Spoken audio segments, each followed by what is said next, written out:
all.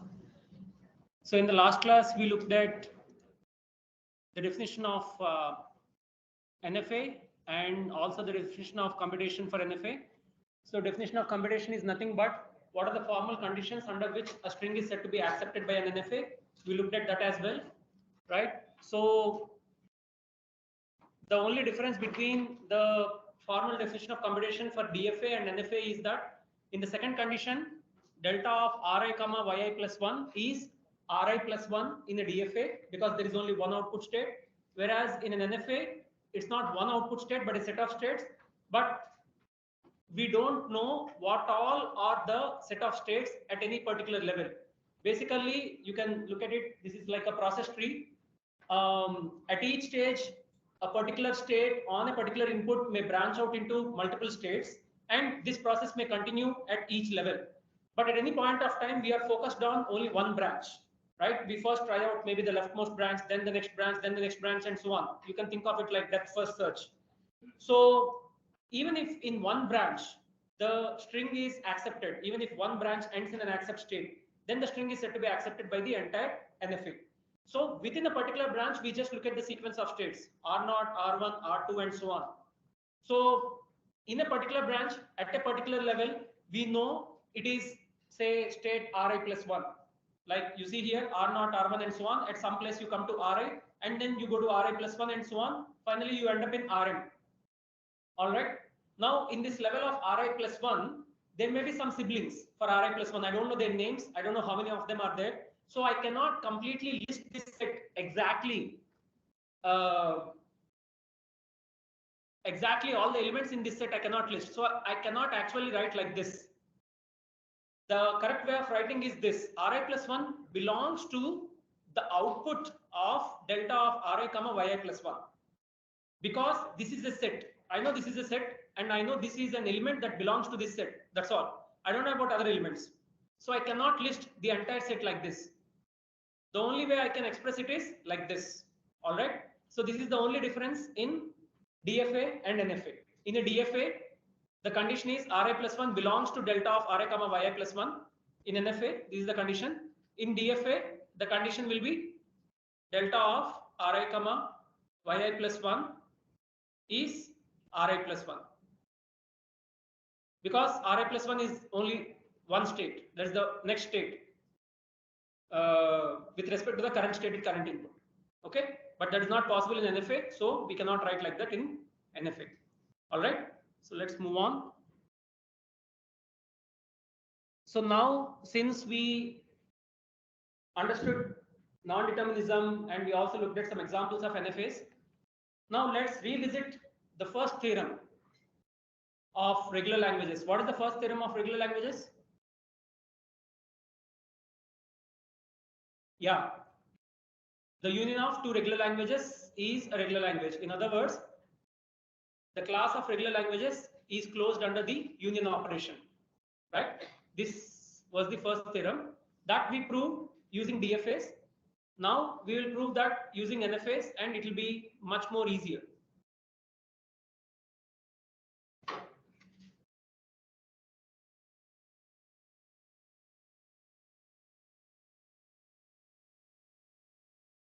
The class of regular languages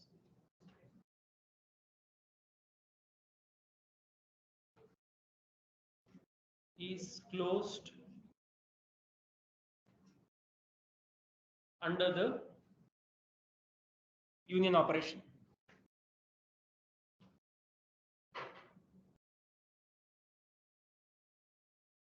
So first let's discuss the proof idea. Later we'll move on to the mathematical proof. So can anyone tell me, using NFAs, how we can prove this? Yeah, just a minute. Let's see if anyone else. Anyone else?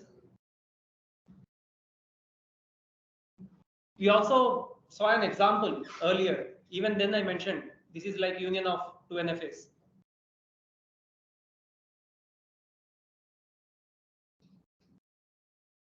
Yeah.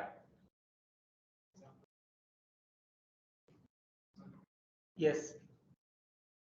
So extending or generalizing that example, can you think of the proof idea for?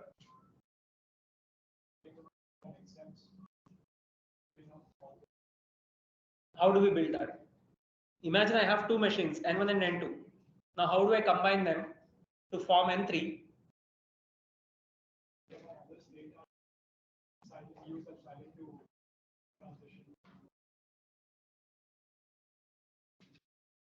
How many transitions?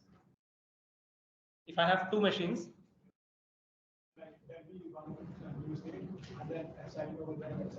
mm. Mm. Yeah. So this I already mentioned. So basically, you should construct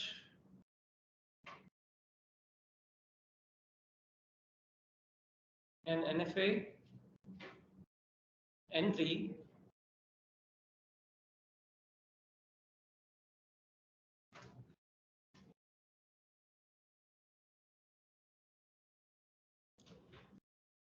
that simulates N1 and N2 parallelly. And what is a simple technique of simulating parallelism? You just need two outgoing arrows from the same state. This is like an OR condition. I told you already in an NFA or even in DFA. If you have two or more outgoing arrows for the same label, for the same symbol from a given state, then it is like you want to try this, or you want to try both. You can go either in this direction or in this direction. So you are branching out in both the directions, and you are basically simulating both the branches parallelly. All right. So this OR condition, so two directions. If you have two or more outgoing arrows for the same symbol, that is like an OR condition. The converse is also true. If you want to simulate an OR condition, have two or more outgoing arrows from the same state with the same label.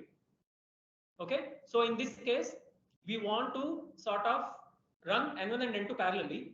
So this is like branching out, right, from some one state for one particular input. So all I need to do is I already have N1, I already have N2. I just need to add one more new start state and have epsilon transitions from that start state to the previous two start states. So N1 and N2 without any new input. Okay, so let me first slightly depict them.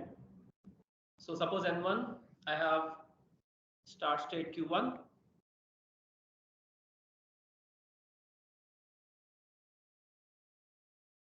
And some states, maybe some states, some here,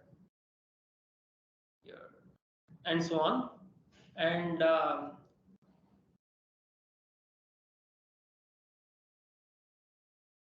say N2 has start state Q2. Again, there are some states here.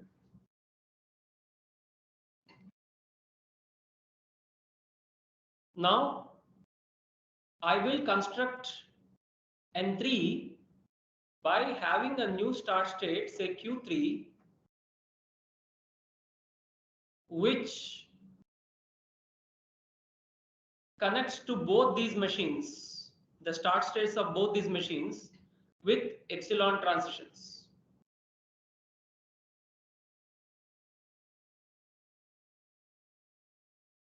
That's it. So the moment you are in Q3, without getting any more input, you immediately sort of branch out into both these machines. You run both these machines parallel.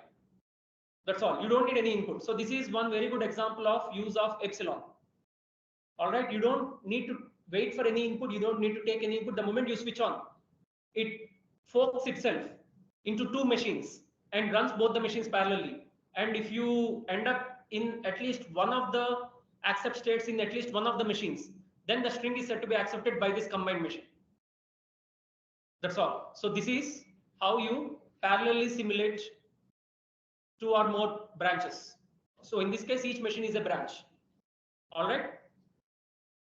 Okay. So let me show you the proper diagram.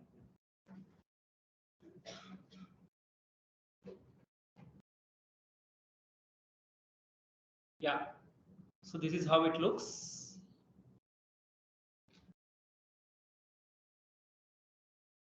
So you have two machines, N1 and N2.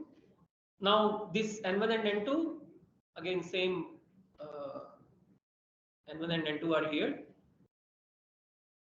You add a new start state and you just have epsilon arrows to the start states of the previous two machines. Now this entire combined machine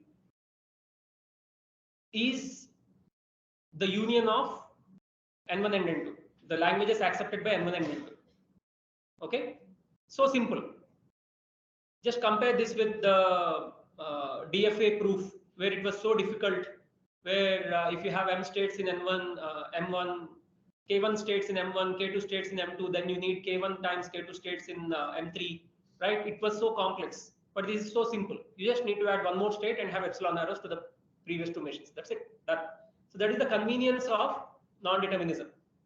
Okay. So this is just the proof idea. Now let's prove it mathematically.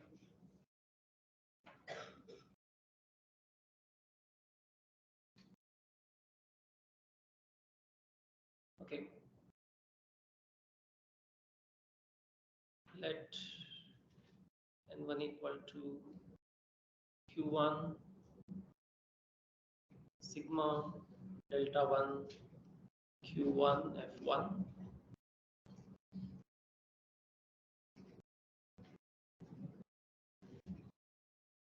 Recognize a1 and n2 equal to q2 sigma delta 2 q2 f2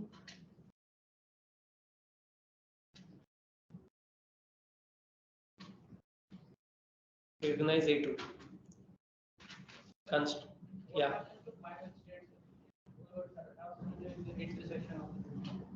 Sorry, if you want to have the intersection,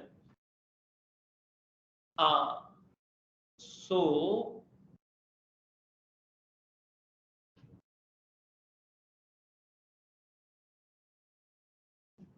you tell me. I'll give you the answer, but I want you to think. It's easy.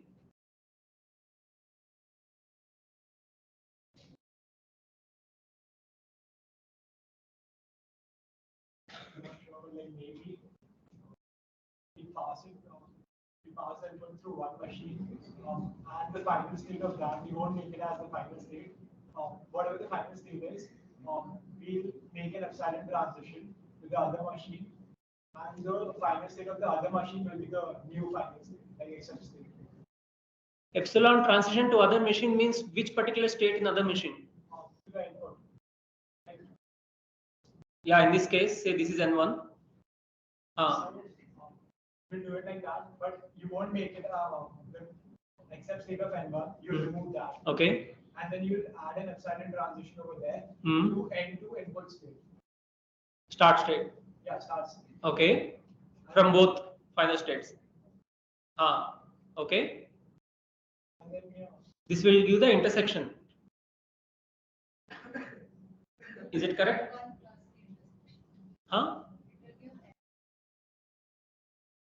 N1 plus the intersection.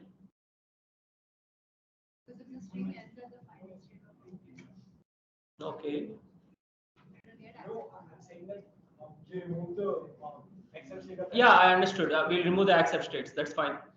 These will become non-accept states, and then you connect it to this. So this will give intersection. That's what you're saying.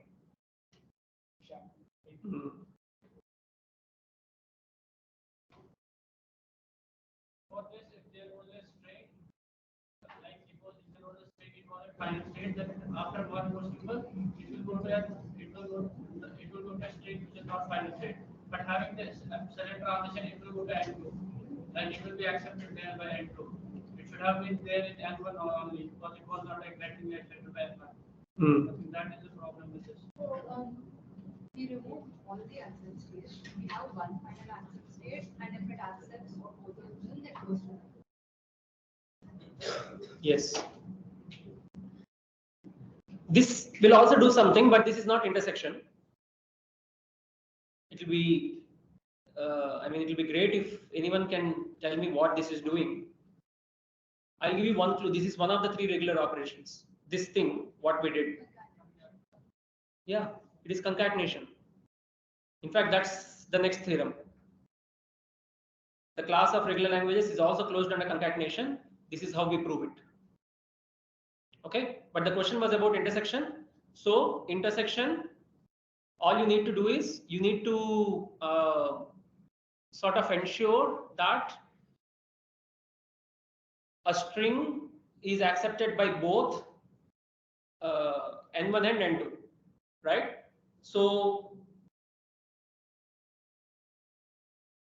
okay, I think I lost track. So if this is the final state of n1, this is the final state of n2. If we remove these final states and make them normal states and have a new final state with epsilon transitions, does that give intersection?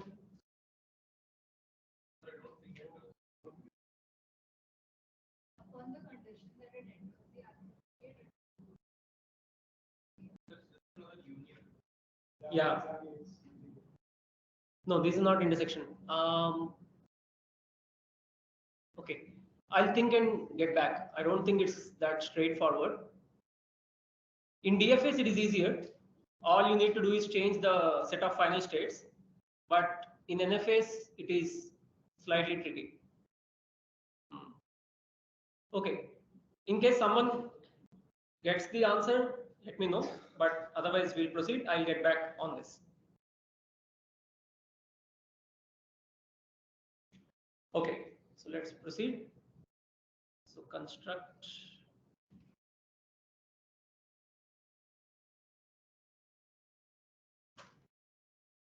n3 equal to q3 sigma delta 3 q3 f3.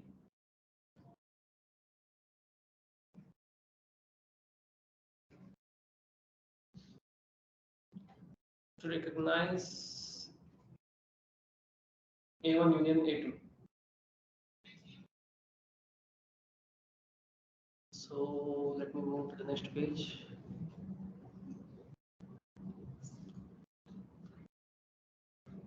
So what is Q3 in terms of Q1 and Q2?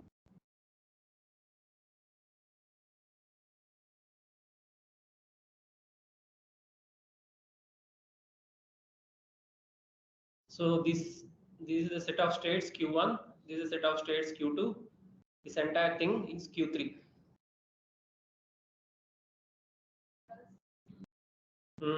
Plus Q3, small q3.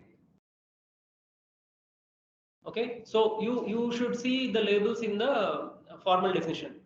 Here it is Q1, here it is Q2, here the start state is Q3. So we are adding Q3. So this will be Q3, this will be Q1, this will be Q2. Okay, so that's the only difference. So Q3 is Q1 union Q2, then what?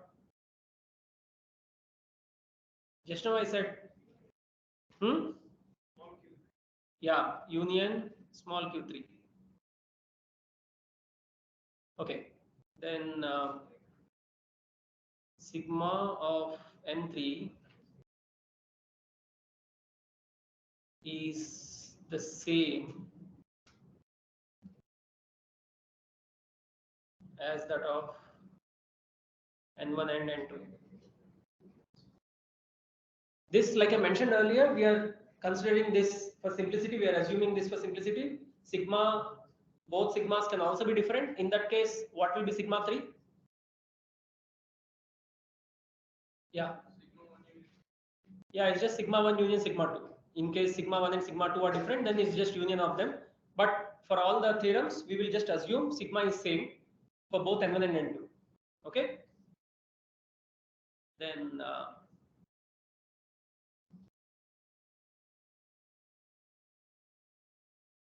the state Q3 is the state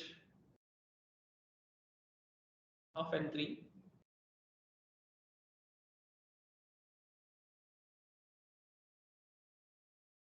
and what is F3 in terms of F1 and F2? Union, right? If it ends up in any of these final states, then it is accepted by this machine as well. So it's just union of F1 and F2.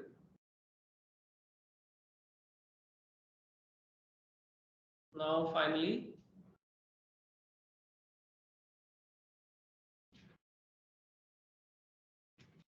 define delta 3 so that for any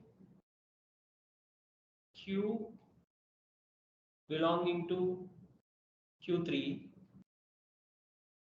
and any A belonging to sigma subscript epsilon.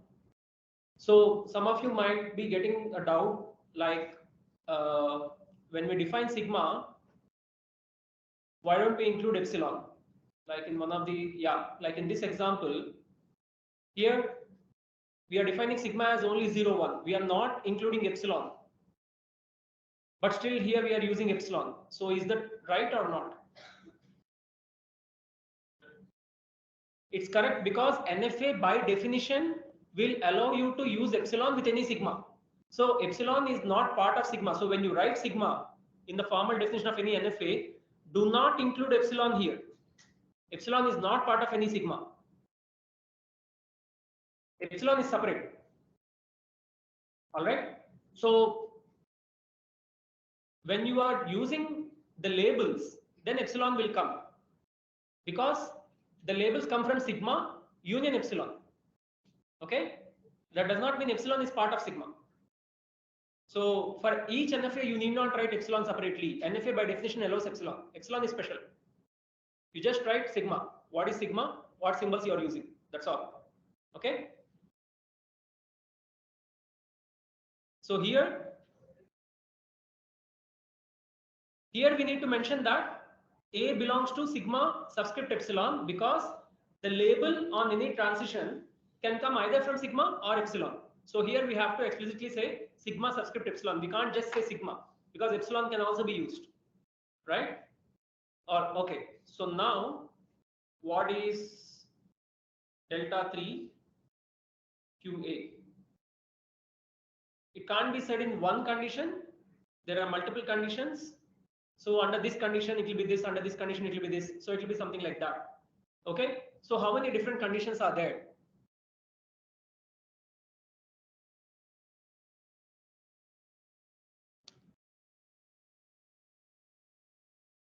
So delta 3 QA equal to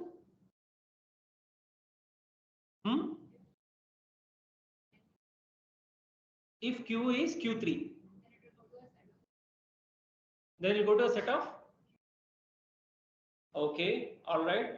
But what about the input? If the input is epsilon, only then they will go. If the input is not epsilon, then what will happen? So then the output will be empty set, right? Fine. So that is one answer. If Q is equal to Q3, then if Q is equal to Q3 and if the input is epsilon, then the output will be Q1 comma Q2. If Q is equal to Q3 and the input is not epsilon, then the output is an empty set. All right. What else?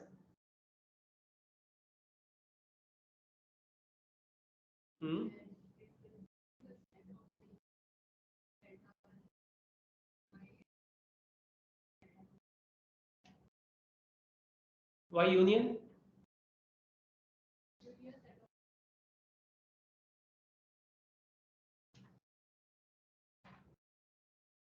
Um,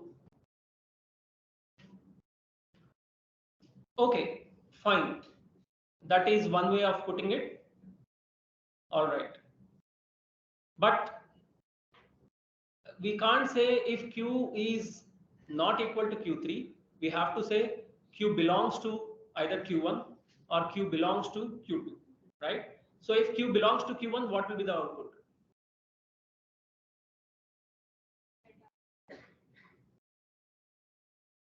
Delta 1 Q comma A. If Q belongs to Q2, then it will be delta 2 Q comma A, right? So let me write the conditions. So first one is, say if Q belongs to Q1. Second condition, if Q belongs to Q2. Third condition, if Q equal to Q3 and A is epsilon. And fourth condition, if Q is Q3 and A is not epsilon. All right. If Q belongs to Q1, then delta 3 QA is nothing but, what is it? Delta 1 QA. You just need to invoke the first transition function. Because this belongs to the first machine, whatever is the transition function for the first machine, you just apply that. You need not do anything more. Now, if it belongs to the second machine, then you just apply the second machine's transition function. Okay? If Q is equal to Q3 and A is epsilon, that is this Q is equal to Q3 and you get epsilon as input, then you go to either Q1 or Q2. So the output will be Q1 comma Q2.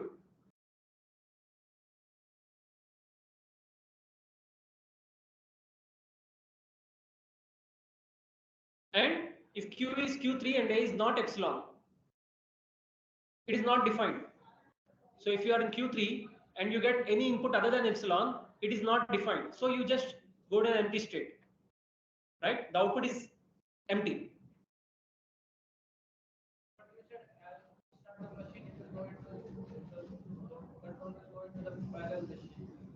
There is a point of define this thing then. If Q equal to Q3, then will not be at Q3. Like if the machine Suppose I have something. Suppose I have maybe 0 comma epsilon. I just define like that, right? Even in this case, the moment you start the machine, it will go. Both the machines are run.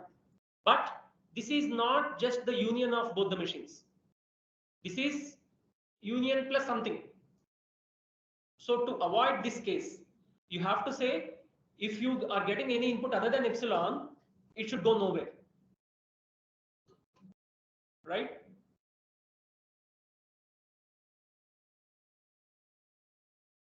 Okay, so this is clear, simple.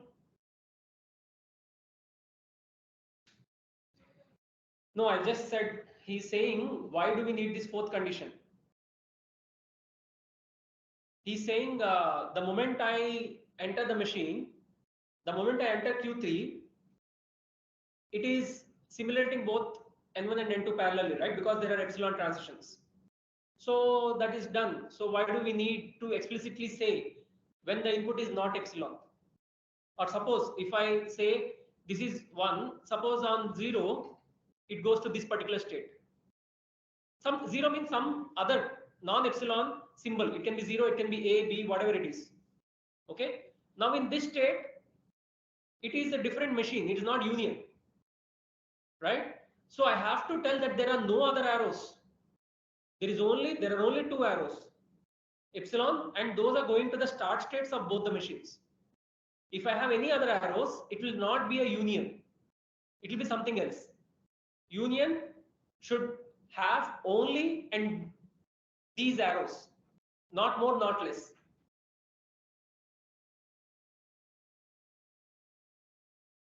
Sorry? Not first input. In this case, we defined like that, right? You see, these particular arrows may have anything, any alphabet. It can be A, B, whatever it is. These machines may have their own transitions, right? This is not just, the machine does not look like this. No, it will have transitions in between. This is just like a sample of that machine, just to say, okay, this is N1, this is N2. But this is not the full machine, N1 and N2. Okay, but when I add Q3, a new state, I chose to add epsilon transitions because all I need to do is I just want to run N1 and N2 parallelly. And the best way to do it is to have epsilon transitions so that I don't add any more data. I don't need any more data to do this. I want to combine them into one machine, right? How do I do that?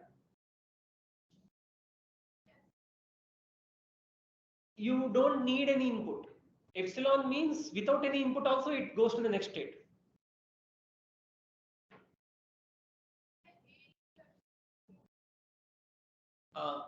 So there are two ways of understanding it. So how do we define an input? Input can be thought of as an input string.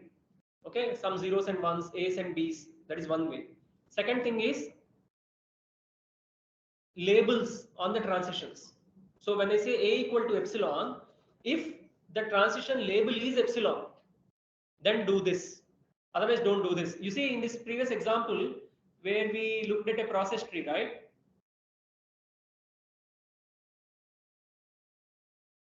Yeah, like in this example, you see in the input symbol, nowhere epsilon is coming. But we got Q3 here because it is like, you see, actually Q1 on 1 goes to only Q1 and Q2. Right? Q1 on 1 goes to Q1 and Q2. But we also included Q3 because Q2, even without getting any input, also can go to Q3. So epsilon is not as, even if you consider it as an input, it's a special input. It's not like normal input. It is like absence of input as an input. So that is my input. Right? So epsilon is absence of any other input. So here what you can think of is, you can probably think, okay, Q2 on the epsilon goes to Q3. So that should also come at the same level. So the moment I reach Q2, without any more input, I can also reach Q3. That is what epsilon is telling me.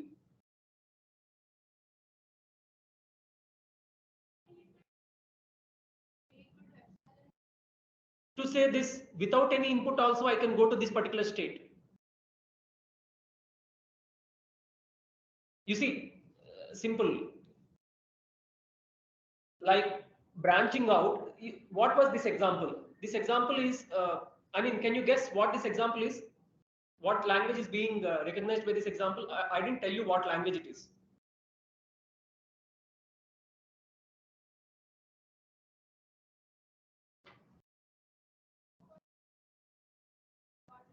Right, 101 is a substring.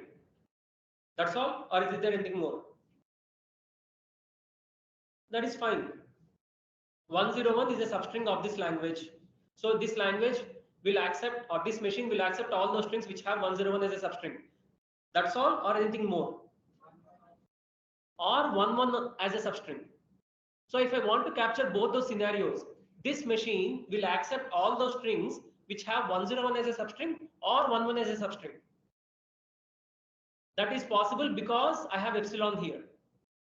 So it can take a path where 0 is there, or it can take a path where 0 is not there. That is possible because I am able to use epsilon. If epsilon is not there, I have to do it something like a DFA. Because epsilon is there, I am able to do it easily with an NFA. Okay? You may need to reflect some more time and get back, put some thought after the lecture, get what your doubt exactly is, then come back next class or even before that. Okay? So if you understand the role of epsilon, it will be easier. So these examples will help you. All right. So don't think of epsilon as an input. Think of epsilon as a transition label, as an outgoing arrow label. So if the label is epsilon, you should go to one state. If the label is not epsilon, you should go to one state. Okay, so don't think of it as an input. Think of it as a label. That is why it is not included in sigma. Okay. All right. Let's move on to the next theorem.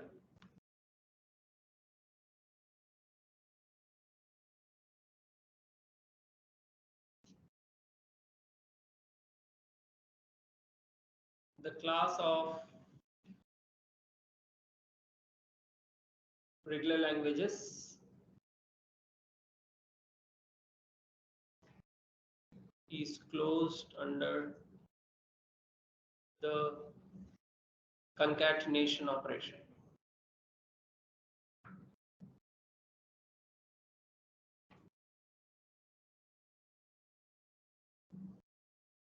Okay. So this proof idea we saw just now. So again, I won't spend much time on that.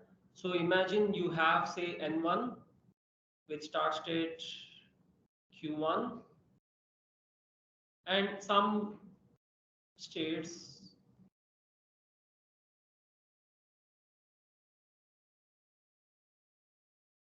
actually, let me,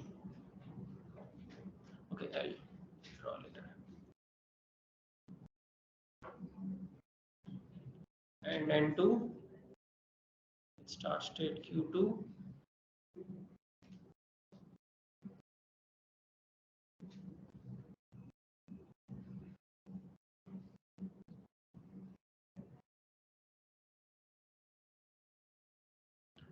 now I combine all of them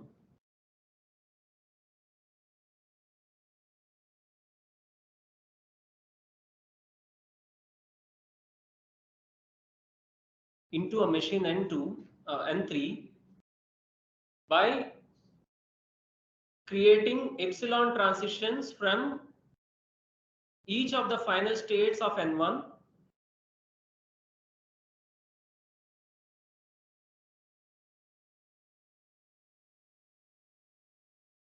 to the start state of Q2, to the start state of N3. Sorry, start state of N2, that is Q2. I have two machines N1 and N2. I create epsilon transitions from the final states of N1 to the start state of N2.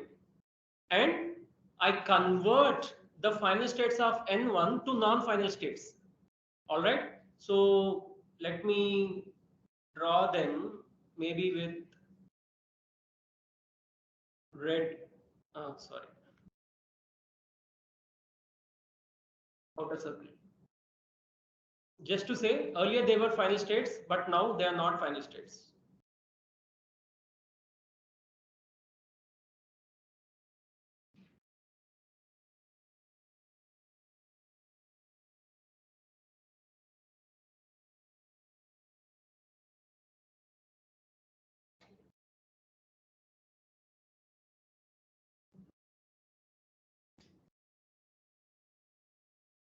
Okay.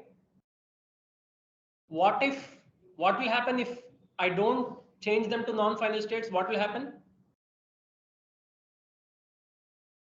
What will be the language that will be accepted by N3? Huh? Suppose this accepts language A1, N1 accepts the language A1, N2 accepts language A2. Now it is A1.A2. If you convert them, the final states to non-final states, but suppose you remain, you let them remain as they are, then what will be the language accepted by N3? A1 plus? Not A1 plus A2. Sorry? Exactly. It will be A1 union A1.A2. So A1 will also be accepted by this machine. And A1.A2 will also be accepted by this machine. We don't want that. We want only A1.A2 to be accepted by this machine or recognized by this machine. So we should remove these final states. Remove in the sense we should convert these final states to non-final states. States should be there, but they should not be final states anymore. All right. We want a larger machine which accepts strings whose first part comes from N1's language and whose second part comes from N2's language, right? We don't want any strings in this language which are completely from A1. A1 strings should be part of A3 strings. A1 and A2 strings should be part of A3 strings. Okay? So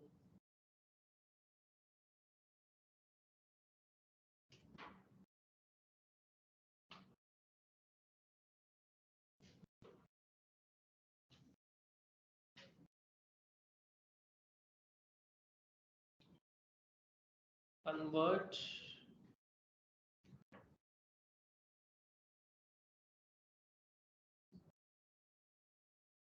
the final states of N1 to non-final states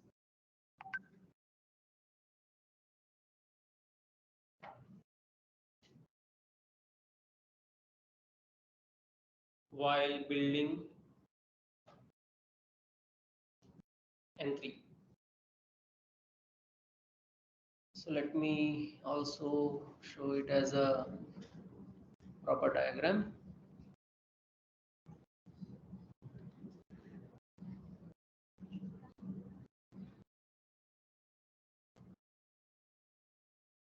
Okay, so you have two machines, N1 and N2. All you need to do is whatever are the final states of N1, from those final states have epsilon transitions to the start state of N2 and convert these final states to non-final states. That's all. Okay, simple. So now let's move on to the formal proof.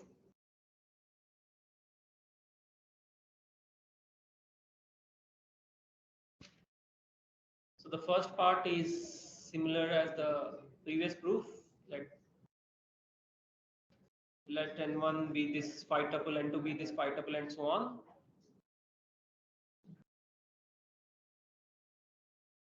The only difference is we want N3 to recognize not A1 union A2 but A1 dot A2. Okay. All right. So now quickly tell me each of these, what will Q3 be?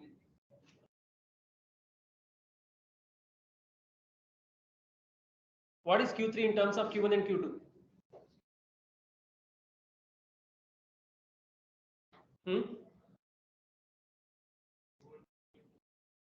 Yeah, just Q1 union Q2. You're not adding any state, you're not deleting any state, you're just combining all the states, right? So Q1 union Q2. Then sigma is the same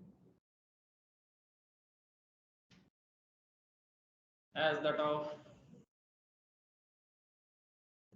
N1 and N2.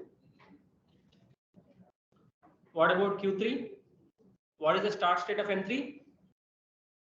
Yeah, that is the start state of N1. So Q3 equal to Q1. All right. And what are the final states of N3? Yeah, F2. So the start state of N3 is same as the start state of the first machine, and the set of final states of N3 is same as the set of final states of N2. That's all. So the head of the first machine and the tail of the second machine become the head of the combined machine and the tail of the combined machine. Okay. And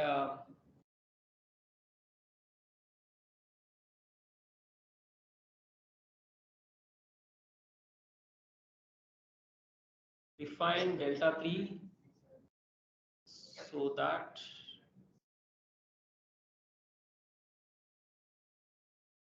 for any Q belonging to Q3 and any A belonging to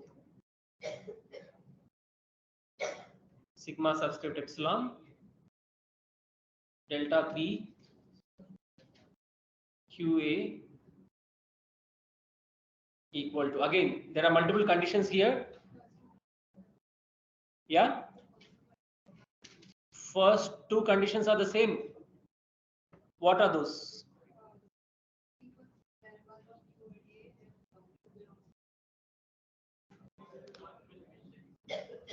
No, because what about final states of Q1? But then before you write that, you should consider here, right? So if Q belongs to Q1 and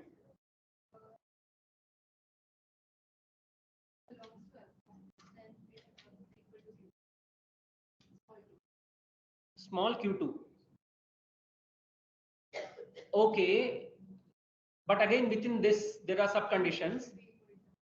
Yes, and what if, yeah, and if A is equal to epsilon, you are saying it is small q2, but it's not necessary that epsilon transitions are only to q2. There may already be some epsilon transitions existing with the previous machine between the final states. So then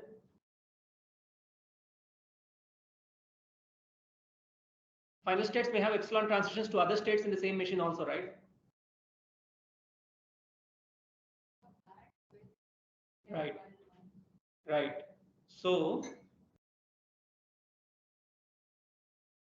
first, let me put the conditions. So if Q belongs to Q1 and Q does not belong to F1, which means Q belongs to first machine, but it is not a final state. Okay, then what will be the result?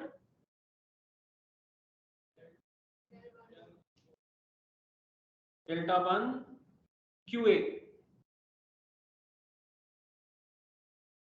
Okay, whatever is the first machine transitions, you just take them as they are. If Q belongs to F1, I need not again write Q belongs to Q1 and Q belongs to F1. If Q belongs to F1, it means it belongs to Q1 because F1 is a subset of Q1, right? So if Q belongs to F1 and A is epsilon, then if you are in the final states and you get epsilon transition,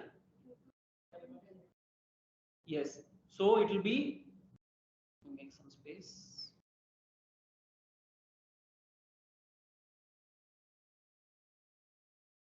Q2 union delta 1 QA. Okay, because epsilon transitions may already be existing from the final states to other states in the machine. We should consider those also. It's not like there are no epsilon transitions at all so far and only first epsilon transition you are creating while joining the machines. No, there may already be pre-existing epsilon transitions, so you need to handle them as well. Okay, and then the third condition, if Q belongs to F1 and A is not epsilon, then just delta 1 QA.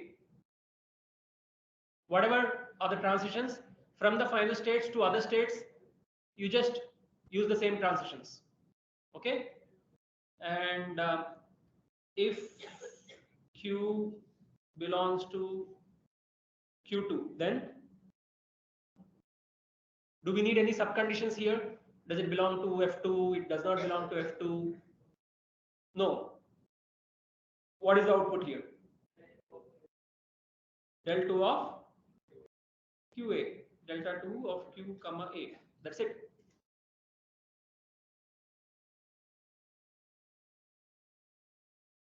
Okay. Clear? Any doubts? All conditions are covered.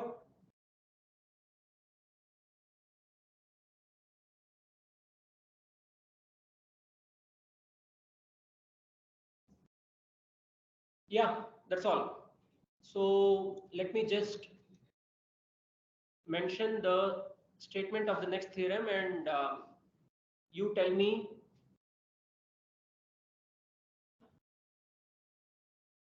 what is the proof idea. Any guesses on what the next theorem is? Huh?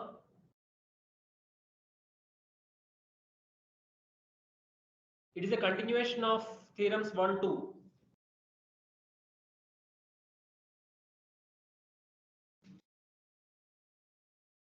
What are the three regular operations?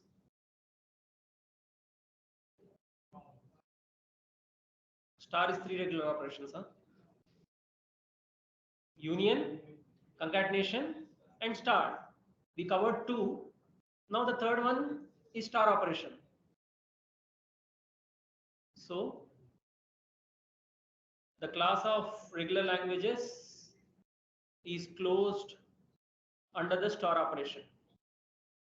So any ideas how to prove this?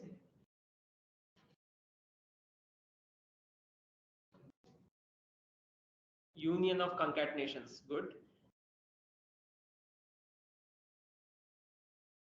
But here we don't need that particular method. I mean, you think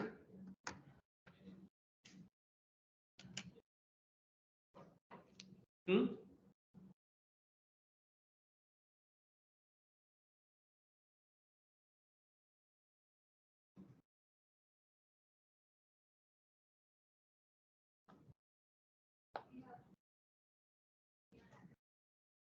Hmm?